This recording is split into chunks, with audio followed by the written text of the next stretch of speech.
para o livro Ação-Reação, em que vamos aí refletir mais um assunto, mais um tema dos livros de André Luiz. Lembrando que nós estamos estudando temas dos livros de André Luiz, estamos na parte 13, e agora vamos desenvolver reflexões do terceiro retângulo, livro Ação-Reação, capítulo 3º, a intervenção na memória.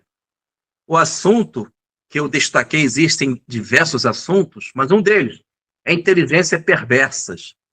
Estas inteligências perversas, isto é, voltadas para o mal, esses irmãos infelizes, eles atuam em organizações criminosas no umbral.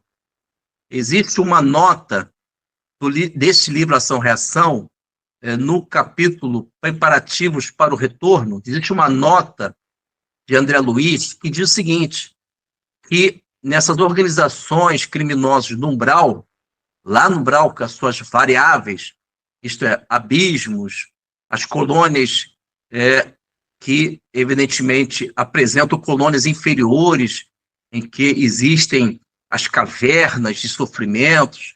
Então, há uma nota que diz o seguinte, existem escolas de vingadores.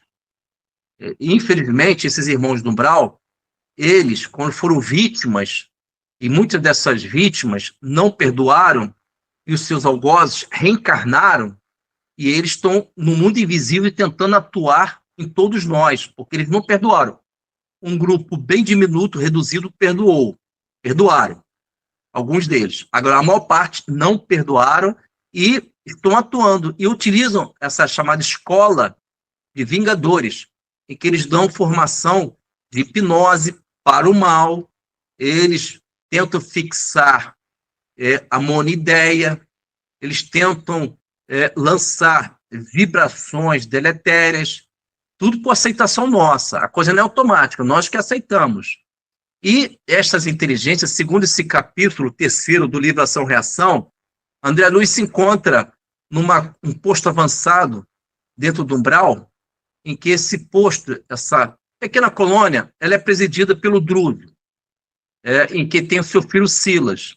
E estou conversando com o André Luiz, nesse capítulo 3º, do nome Intervenção na Memória, a respeito de um personagem chamado Antônio Olímpio.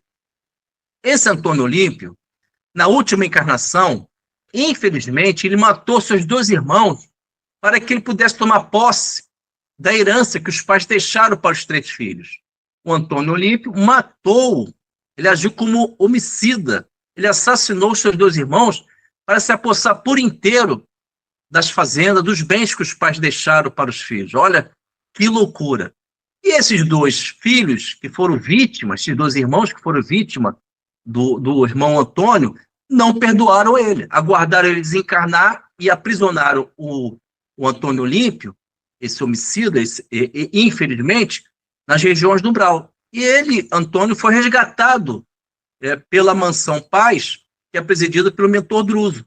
E ele se encontra ali, no ambiente hospitalar, inconsciente. E o Druso está explicando para André Luiz que o Antônio Olímpio ele foi objeto de hipnose de espírito das trevas, que possui inteligências perversas.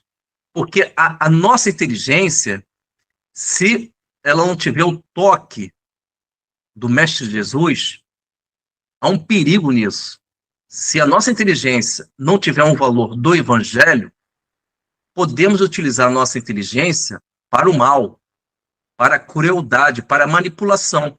Eu vou pedir para o Paulo ler a questão 101 do Livro dos Espíritos, que vai fundamentar a respeito da inteligência quando ela é voltada para o mal, quando ela é perversa, isso é, ela tem o intuito de prejudicar.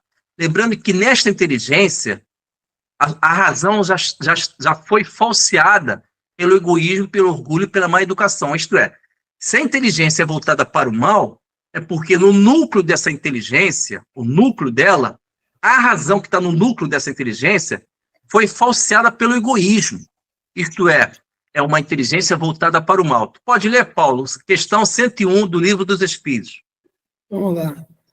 Questão 101 vai falar sobre Espíritos de terceira ordem ou espíritos imperfeitos, capítulo 1, da parte 2ª.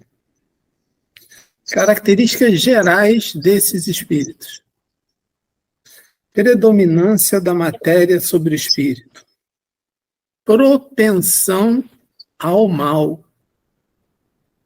Ignorância, orgulho, egoísmo e todas as más paixões que as seguem. Têm a intuição de Deus, mas não o compreendem.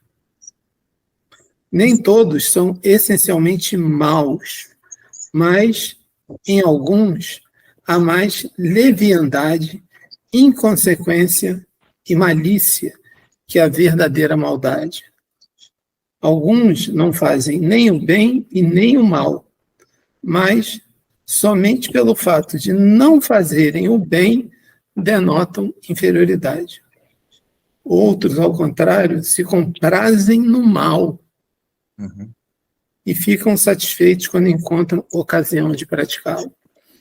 Podem aliar a inteligência à malícia, mas, qualquer que seja o seu progresso intelectual, suas ideias são pouco elevadas e seus sentimentos mais ou menos abjetos.